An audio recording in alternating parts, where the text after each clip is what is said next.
Hello, today's Friday, April 24th, and I'm Chief L.J. Fusaro reporting from the Groton Emergency Operations Center. Today I'd like to give you an update on what's been going on in the last week. Currently, as of this morning, we have 57 cases of COVID-19 that have been confirmed here in Groton. That's an increase from last week. Some of it may be attributed to the recent testing we did by Physicians One across the street at Fitch High School. Last Sunday, Physicians One did about 150 people at the testing site that was set up here in a collaborative effort between the Town of Groton and the City of Groton. I hope many of you that wanted to take advantage of it were able to do that. Also, some of the updates that we gave you last week still hold true this week. We've experienced 6 motor vehicle thefts in the Town of Groton in the last 10 days. This is certainly an increase in what we see on a regular basis. And this is not unique to Groton. It's been happening throughout southeastern Connecticut. So again, I have to emphasize the importance of locking your cars, taking your keys in, and making sure that we don't make this opportunity available to would-be thieves.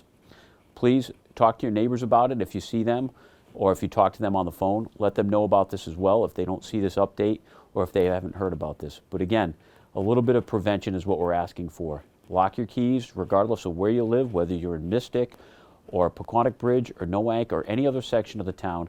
Please lock your cars and take your keys in with you. We've also received some calls about violations of executive orders issued by the governor. As I told you last week, the police department does have the authority to enforce those.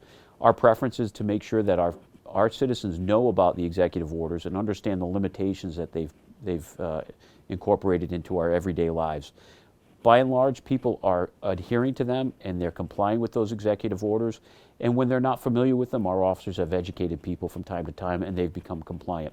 But we have received some calls about gatherings, but more importantly, some people that have been witnessed at residences and rental properties throughout the town. We've looked into those, we will continue to look into those and address them as appropriate. We've also seen a change this week with the wearing of masks. As you can see, I have my mask with me now. It's something we are required to do by the most recent executive order issued by the governor. That's Executive Order 7 Bravo Bravo. That requires the wearing of masks or facial coverings anywhere in the town or the state for that matter when you can't utilize that social distancing of 6 feet. So please, when you go out, if you're going shopping, if you have to pick up groceries or items that are necessary for your everyday activities, make sure you have a mask on. If you're alone in a vehicle, that's not necessarily required, but when you get out and you're in public and you're within that 6 feet or even 10 to 15 feet, you should probably be wearing it. All right, you should have it on all the time when you're out there.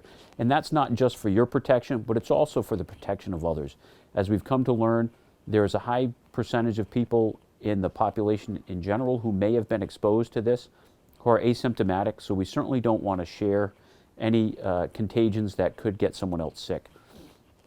Another issue I want to bring to your attention is that we do have to-go meal options.